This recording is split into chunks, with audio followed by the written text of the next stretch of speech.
गौरी पुत्र गजानंद भगवान गणपति को नमन करता हूँ। प्रज्ञा प्रदायिनी मां सरस्वती को नमन करते हुए आप समस्त लोगों की पावन उपस्थिति को प्रणाम नमस्कार। भोलेपन की भी हद होती है मित्रों। इतना भोलापन की समझ भी नहीं आता। दुनिया में तेजी दिमाग में लोगों के बहुत आई है, लेकिन अभी भी भोलापन भरा पड़ा है। एक भोला भाला मजदूर मजदूरी करके शाम को घर आया। पत्नी ने उसके पास जाकर के बहुत ही आराम से बताया कि वो पेट से है और आप बाप बनने वाले हैं। मुझे लग रहा है मैं 1 महीने से पेट से हूँ और भगवान से यही प्रार्थना करती हूँ कि पहले पोत की एक सुंदर सी बेटी हो। लेकिन पतिदेव, ये बात तब तक मत बताना जब तक डॉक्टर की ना पुष्टि हो। पति खुश हो गया। एक अलग तरह का माहौल घर में बन गया। लेकिन दूसरे दिन बीवी के पास, मजदूर की बीवी के पास एक फोन आया और उस फोन पे किसी बाबू ने बताया कि मैडम, आपको पता है आपको 1 महीने से ऊपर हो गया, फिर भी आप किसी तरह का ध्यान नहीं देते हो। जल्दी से इसको सबमिट करो, नहीं तो आपका संबंध विच्छेद हो जाएगा।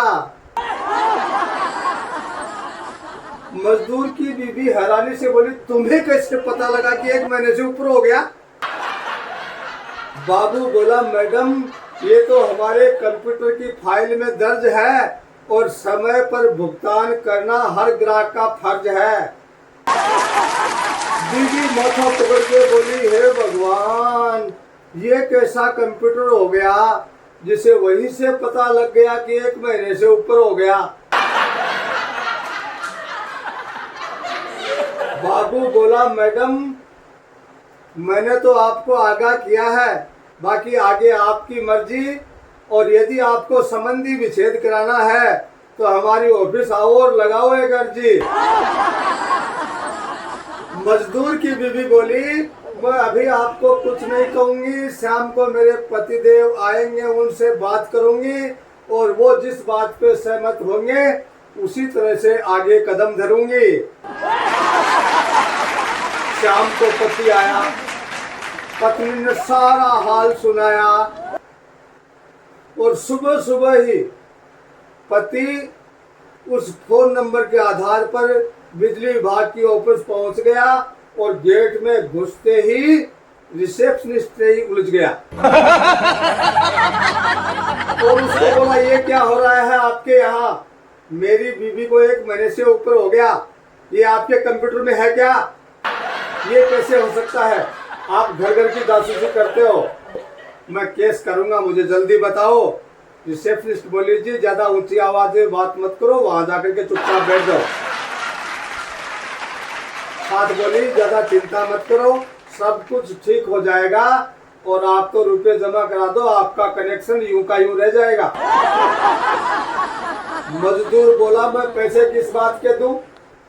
अरे वो पेट में पल रहा बच्चा कोई नाजायज थोड़ी है। हमारा संबंध, मैं उसका पति हूँ और वो मेरी पत्नी है। तो इतने में बाबू आ गया। बोले, किस बात की बहस है? ज्यादा बकवास मत करो, बिजली का बकाया बिल भरो वरना कनेक्शन काटना पड़ेगा और पुनः कनेक्शन लेने के चक्कर में फिर महीने भर अंधेरे में काटना पड़ेगा। अब मजदूर को समझ में आया कि ये मामला पेट का नहीं, ये तो बकाया बिजली बिल का मामला है। तो दोस्तों, एक संदेश कि पेट में पल रहा बच्चा तो जायज है, लेकिन समय पर बिजली बिल का भुगतान न करना नाजायज है। पर बिजली बिल का भुगतान न करना नाजायज है, भुगतान न करना नाजायज है। लेकिन इन बिजली वालों के भी भाई साहब खेल ही है। वो परसों पड़े दिन हमारे मोहल्ले में एक जना घूम रहा था और दौड़ दौड़ के बिजली का बिल दिखा रहा था। बोले, देखो मेरे बिजली का बिल आ गया, देखो मेरे बिजली का बिल आ गया। तो मोहल्ले के 2-3 लड़के बोले, अंकल जी ऐसे क्यों करते घूम रहे हो? बिजली का बिल तो सबके आता है, हमारे तो कोई 20 साल से आ रहा है। अरे बोले, आपके तो कनेक्शन तो है, मैंने तो आपको दिखाई नहीं, यूं ही आ गया। तो भगवान उनसे डाला सिस्टम। हाँ, वास्तव में अलग मेथड है। एक बेचारा वो बहुत दुखी हुआ, किसान था और उसके घर का बिजली का बिल एक महीने का आया 6,500 रुपये।